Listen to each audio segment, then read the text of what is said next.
Grabe. Yeah. Diaper lang ang pick up natin. Puta, inabot tayo ng kulang-kulang isang oras. Ano nangyari? Grabe yung pick up ko dun, oh, sa Ever. Ang tagal, sobra. Imagine, diaper lang pick up ko. Inabot ako ng siyam-siyam. Nakakasira ng oras ng biyahe.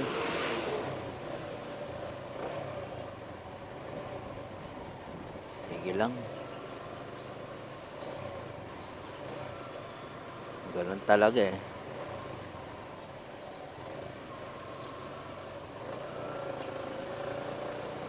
Ay, nako. Yung momentum eh. Nakakawala ng momentum eh. Yung ganado ka tapos eh, ay, ba yan?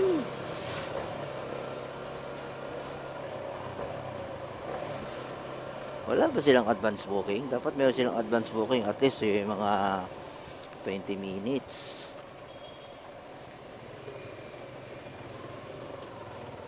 Hindi pag-aantay nila yung rider. May sa GrabFood eh, meron kasing advance booking. Bago pumasok sa mga driver, sa mga rider, eh nandun na sa nakapasok na sa halimbawa sa Jollibee. Pinaprocess na nila yung item.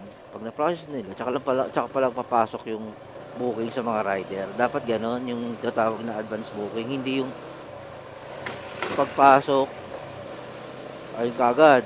Eh, tapos ako pala papasok sa merchant. Eh, gaya noon, ang dami-daming item yung kukolektahin, di ba? Tapos madadagdagan ng rider, madadagdagan ng booking. Dadami na maiipunan sila.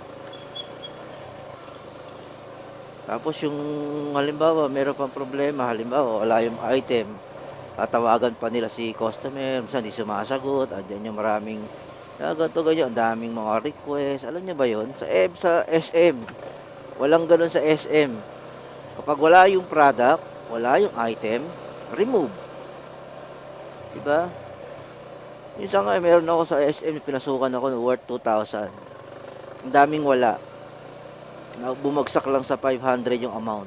Dating worth 2,000 yun. As naging amount na 500 kasi nga daming item na wala. Na-remove. Ay nako, dapat ganun. Para hindi nakakaabala. Remove sila ng remove. Hindi katulad sa ibang Shopwise, SNR, yung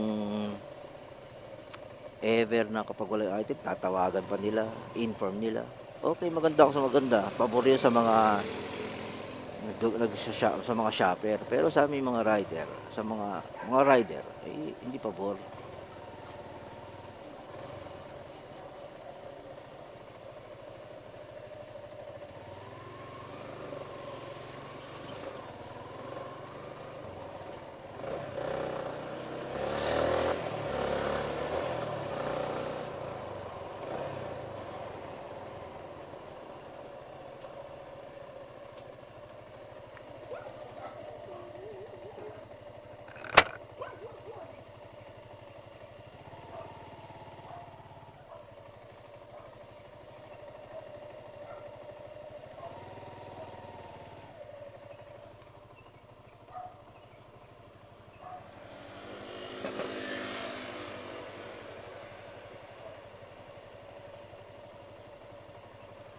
So, kaya ito, hindi ko makita yung iba yung address nila dito eh.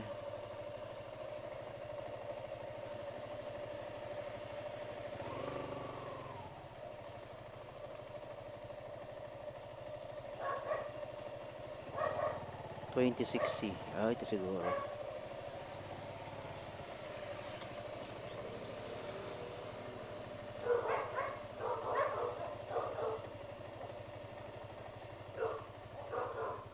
Ako sa gitna. Wala naman letra.